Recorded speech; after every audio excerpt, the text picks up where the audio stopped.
Oh god! Oh god, it's coffee! I'm just kidding, guys. Hello everybody, and welcome back to the Collector's Vault. My name is Mike, and today we're going to be talking about Metroid.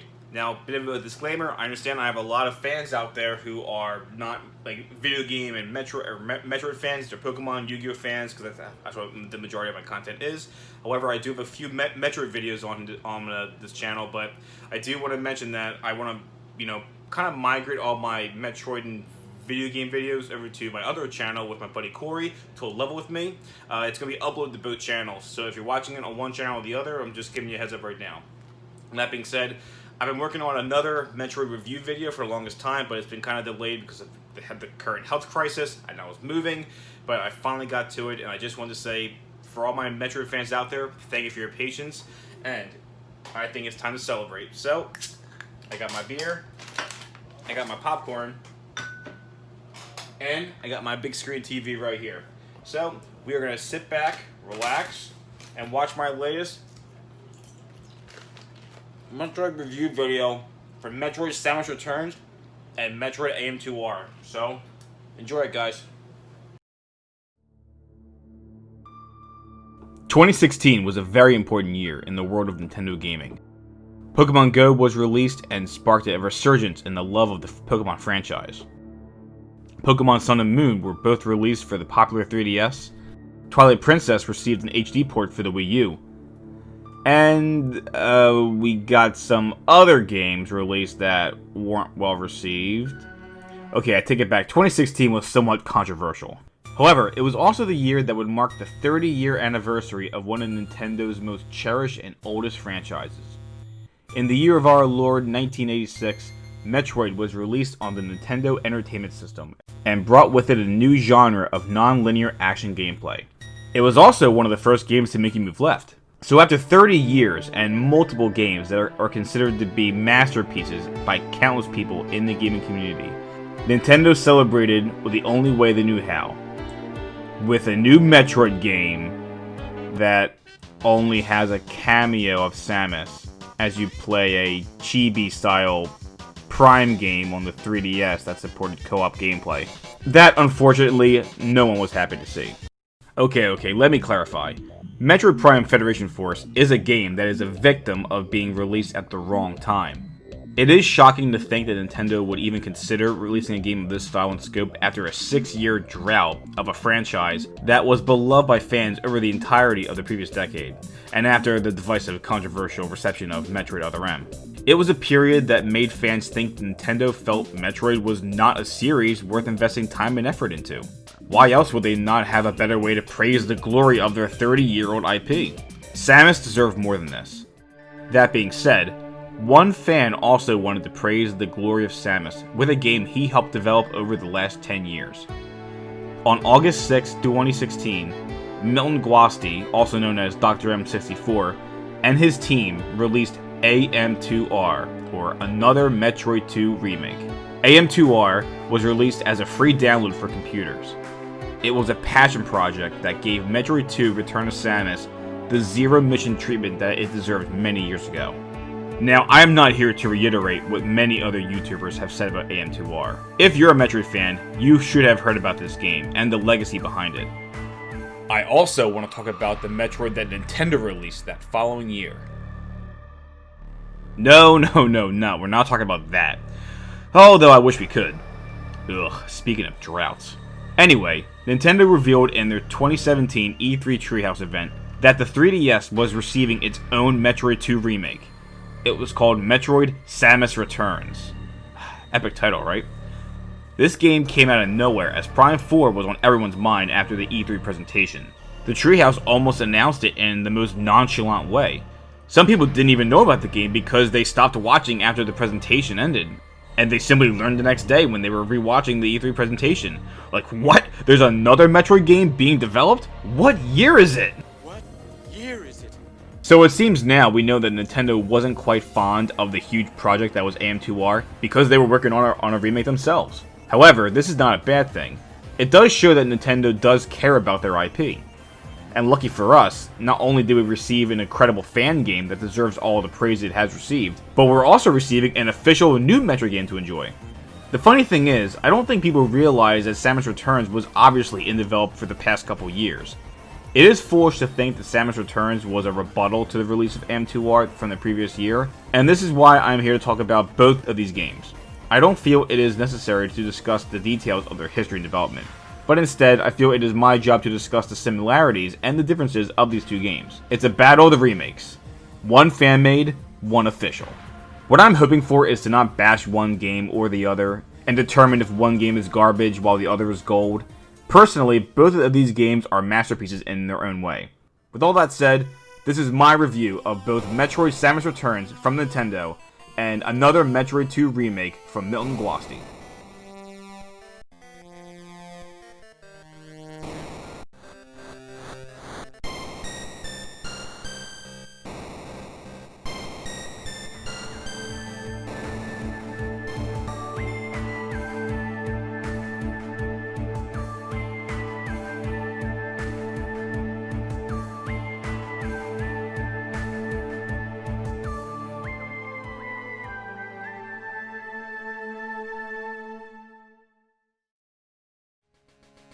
So unlike most reviews, this one is going to be more of a compare and contrast video. Despite what many tell you about both of these games, they truly are great Metroid games. I aim to prove this by breaking down the game into several subjects, just like in my Metroid Other M review, and to show how each game succeeds or fails in that category. Now please understand that this is a subjective review. Not everyone will agree with all these viewpoints. Anyway, the subjects will be just like the last time, all except for the plot, and for an obvious reason. So, the subjects will be number 1, presentation, number 2, gameplay, and number 3, innovations. Innovations is probably going to be the most important subject because it will focus on what each game has to bring to the table. But let's not waste any more time. Subject number 1, the presentation. The graphics, the audio, and the art style. Now before anyone starts to argue with me in the comments that you can't compare a 3DS game to a game that uses GBA sprites, allow me to say that this is more so a comparison of each game with other games in their playing field. That being said, Metroid Samus Returns is one of the better looking 3DS games I have ever played.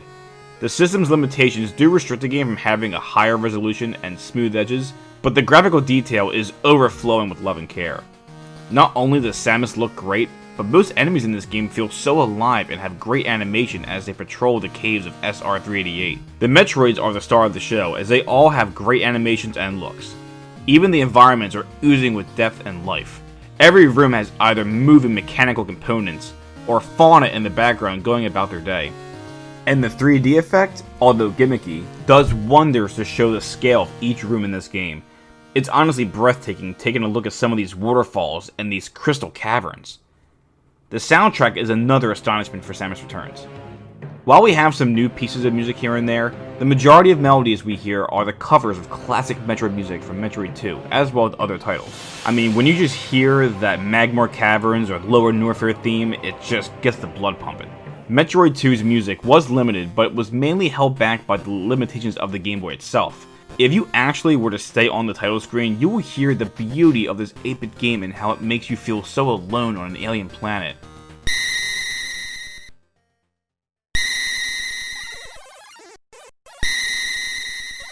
Three hours later.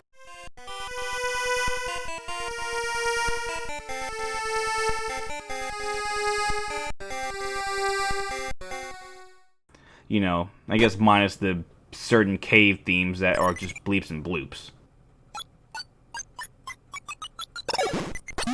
As for the art style, I was surprised to see the Mercury Steam's vision for the enemies on SR388. The level of detail gives each creature an appearance that they are so aggressive and they just want you dead. The Metroids look so similar to their past interpretations, but they are given a more reptilian appeal as they evolve into their more deadlier forms, crawl on the ceilings, and stop towards you like a Tyrannosaurus Rex. Definitely a incarnation of the Metroid lifecycle that I kinda prefer. More surprising was how Samus was given a subtle makeover in her suits. Her iconic shoulder pads from the various suit appear to be much larger, but don't give the impression that they're too bulky for her to move around. And the gravity suit, my goodness. It feels so good to have the gravity suit given its own look and not just a color swap. It actually looks really cool when you see her in that stance when you first acquire it. It kind of makes her look sharp and powerful and dangerous. Now, AM2R, as we mentioned, is a game that utilizes GBA sprites that are inspired by Zero Mission and Metroid Fusion graphics. While these are not 3D, I'm a sucker for gorgeous 2D sprite work, and AM2R is no exception. This game does have moments where enemies lack a lot of charm and appear to just move back and forth in the air. Fusion and Zero Mission enemies had more animation than most in AM2R. However, there are many instances where enemies, especially the bosses and the Metroids, are animated with many different forms and actions. It is very impressive to see sprite work with chaotic movement and frames. Samus was given much more animation as well, including idle and in-game animations. The art style of these graphics is very similar to the GBA games, as they are heavily inspired from those games, but the bosses tend to focus on a mechanical and robotic aesthetic. Which makes sense because many bosses are machines that guard these chosen structures that you're exploring.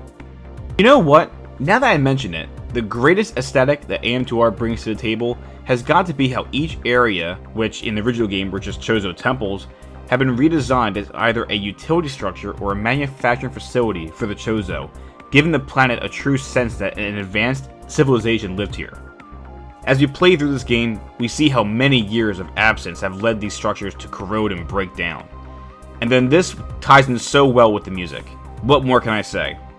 Dr. M64 and his team created not only a soundtrack with amazing covers of the original Metroid 2 music, but we are also gifted with incredible remixes of classic Metroid tunes that have been repurposed for each area.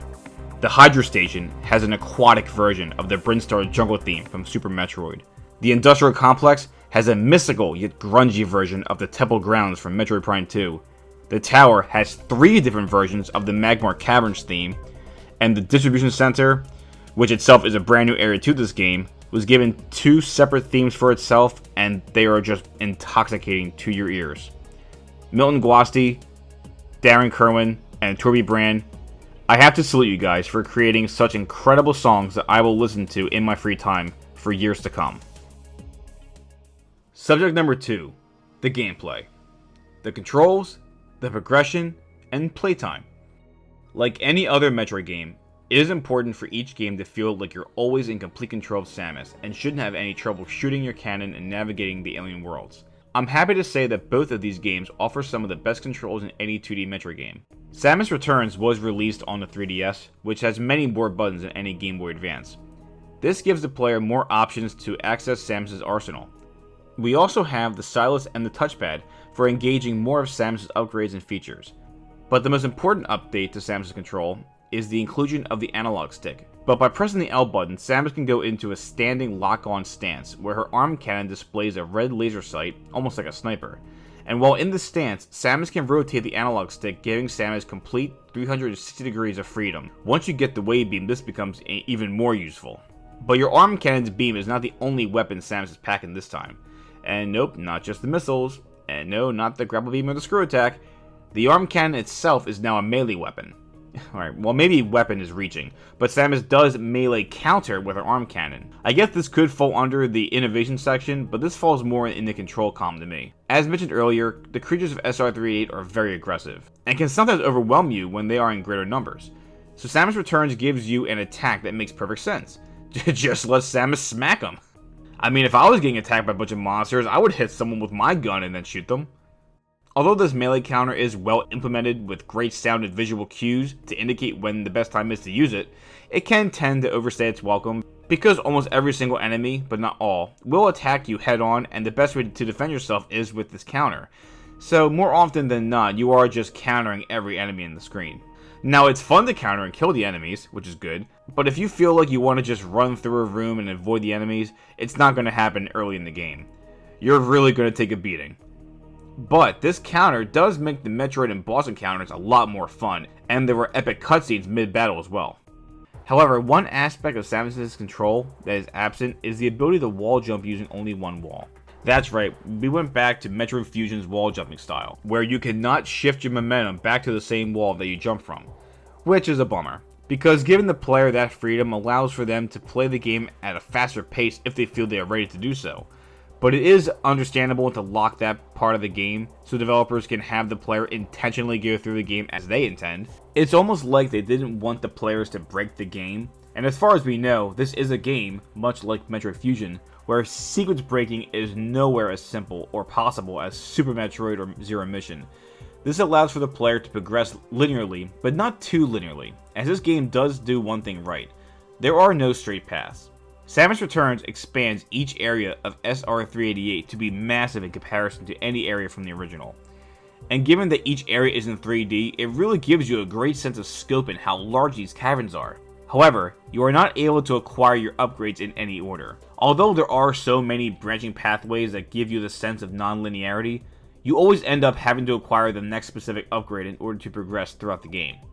I know many old school Metroid fans are bothered by this because it is in the opposite direction of how Super Metroid plays, but it is what it is. Newer game developers tend to want their games played in a certain way, but I can't understand why fans miss that sense of freedom. Playtime wise, this game is a hefty one. First time players will easily spend over 10 to 20 hours trying to locate each upgrade and get that good old 100% at the end of the game. Experienced players will drop the time to about several hours or less once they learn where each item is located, but nevertheless, you will get your money's worth in content and playtime. AM2R is inspired by Zero Mission heavily, and the controls are meant to be a one-to-one like-for-like comparison. So not only does the game visually resemble its idol, but it controls just like it too. And this is a good thing. Zero Mission is, in my opinion, the most refined official 2D Metroid game as the controls are optimized to give the player the snappy action of Metroid Fusion but also the freedom of Super Metroid to wall jump on one wall and speed through the game without a floaty jump. AM2R is the culmination of the best features that Zero Mission offers to Metroid players. However, while the controls offer the freedom of Super Metroid, sequence breaking and playing the game in any order is not exactly an option. The game was designed to have the player go into each area and leave once you have acquired each upgrade and eliminate all the Metroids that are available to hunt. Samus Returns actually mirrors AM2R in this section, as you cannot go into the next area until all the Metroids in the current area are dealt with. But AM2R does offer choices for the player in terms of upgrades. Now, you cannot get the upgrades throughout the game in any order, but you can choose which upgrades to get first as you navigate each area. Only a few upgrades will be necessary to progress throughout the current structure or get the next upgrade. One of my favorite examples of this is the Hydra Station. You can go into the lower level and find the Various suit to give you a defense boost before you go and face the boss of the station, Arachnus, in order to get the jump ball. You can also acquire the high jump boots and the wave beam before facing Arachnus to power yourself up. But you can also go right to face Arachnus first and give yourself a much more difficult challenge when fighting him. When the game is all said and done, there will be a lot of backtracking to locate each item hidden throughout the game to get that glorious 100%. And it should take first timers up to 4 to 5 hours to complete the game, veterans maybe between 1 and 2 hours. This game is much smaller in scope compared to Samus Returns, and that is not to besmirch the game. It is inspired by the GBA games, and they also have playtimes of only a few hours for the experienced players. So AM2R offers the perfect amount of gameplay to keep the player busy for a good afternoon or potentially multiple 30-minute increments throughout the week, which is what I expect from a GBA Metroid game. And subject number 3, the innovations. There are no subpoints needed here, as we are just going to be talking about the things that each game brings to the table. And I want to start off by bringing up a point I mentioned earlier about Samus Returns and its controls. One of the greatest innovations this game introduces to us is the amazing 360-degree control. Giving Samus and the player so much range as well as the targeting ability really shows how powerful the developers wanted the player to feel. Going from the true 2D shooting style to a full 360 rotation style was a risky move by Mercury Steam, but it definitely paid off. Samus Returns also gives us a new weapon/utility system for Samus to help explore SR388. As early as the first area, we discover a Chozo statue that gives Samus the new ability to scan the surrounding rooms with a pulse of sound. We also get a new meter that measures how much of this energy is needed to use the new ability. We now have our Aeon ability. As the game progresses, we earn 3 new Aeon techniques, while also finding Aeon tanks to increase our energy meter. We learn how to surround Samus in an energy field to protect her from certain hazards, a turbo mode for her arm cannon which finally gives Samus a machine gun-like weapon, and finally the ability to slow down time and navigate through tricky areas. In replacement of the speed booster, I guess, and maybe the power bomb launch is supposed to be a replacement for the Shine Spark. Finally, we are introduced to the new enemies. While most of the creatures found on this planet are redesigns from the original game, we do get new bosses. 2 of them, in fact.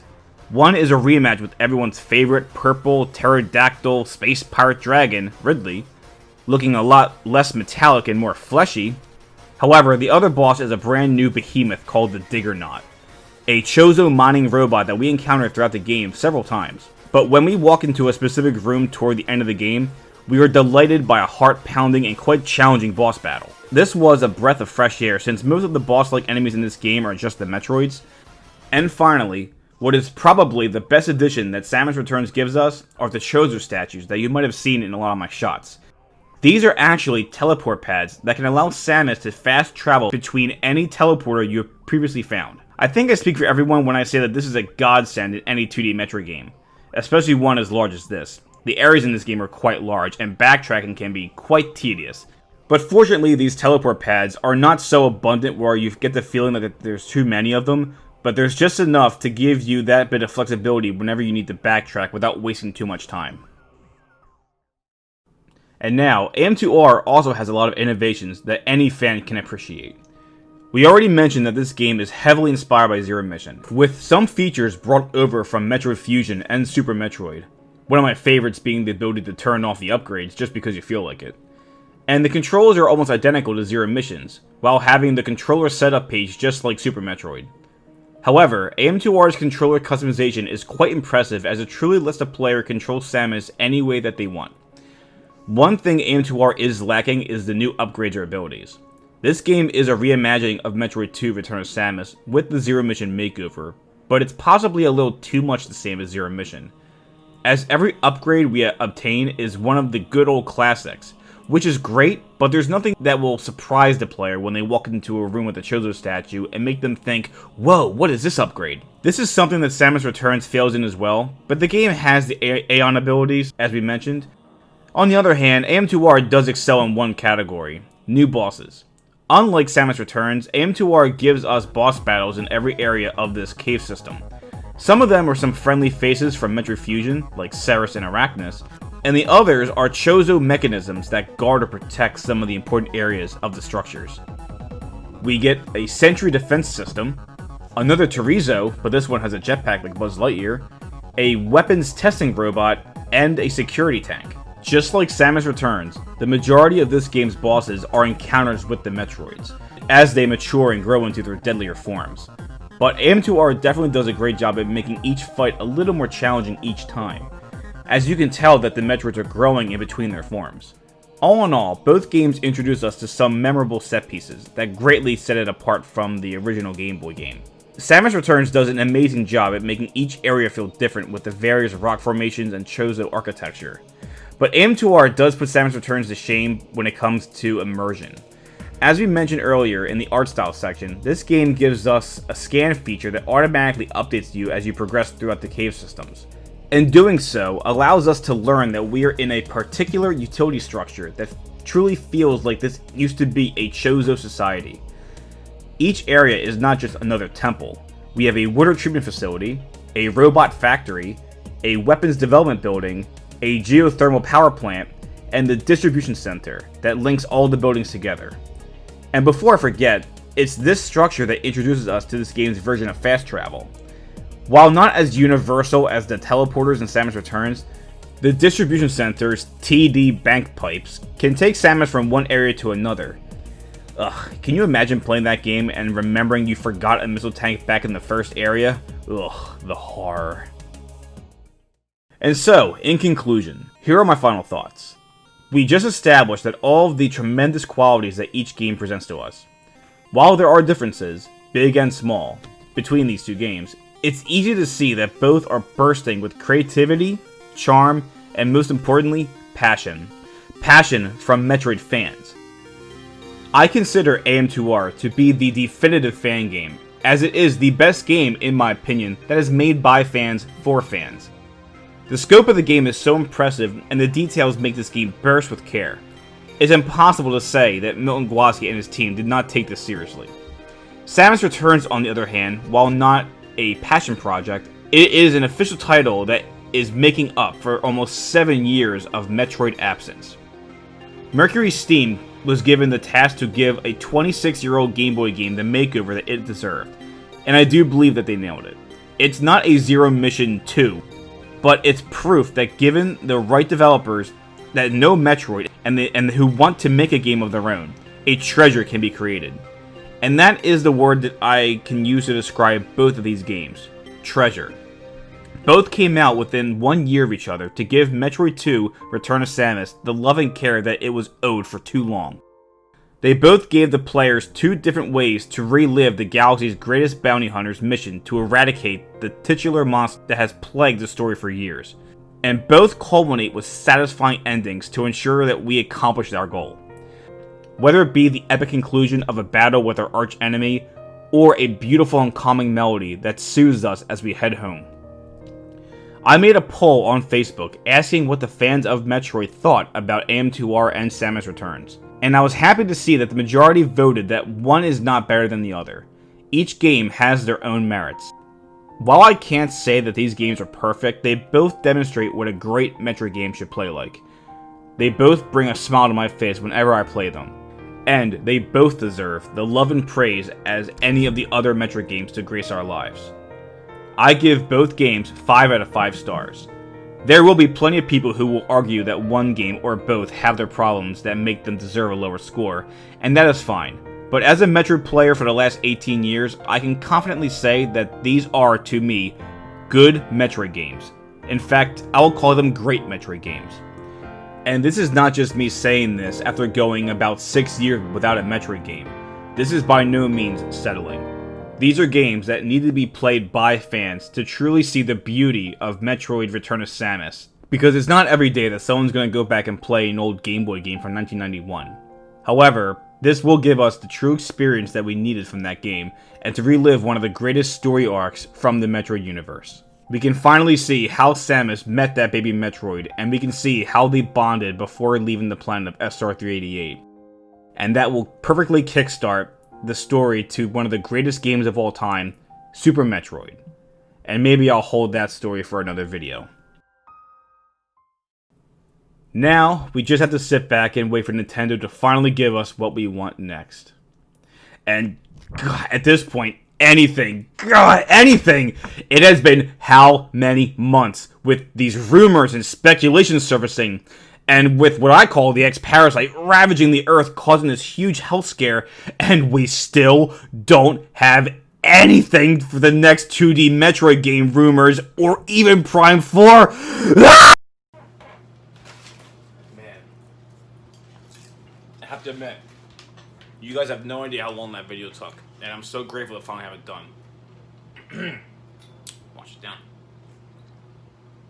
Now, again, depending on what channel you're watching this on, if you're watching on the Collector's Vault, if you're watching it on Level With Me, the majority of my video game stuff will be moving over to Level With Me, and the collectible related will be sticking over with the Collector's Vault. But I do want to say thank you guys for watching, regardless of what channel you're on, and if you're not on the other channel, you guys should go check it out. They're really good. All you gotta do is just like this video, subscribe down below, and hit the little notification bell. It means the world to me and to my buddy Corey, because you know we want to share this. We want to share this stuff to you. It's really a lot of fun. I especially want to do more Metroid videos in the future. So with all that said, guys, thank you so much for watching, and I'll see you in the next video. Take it easy.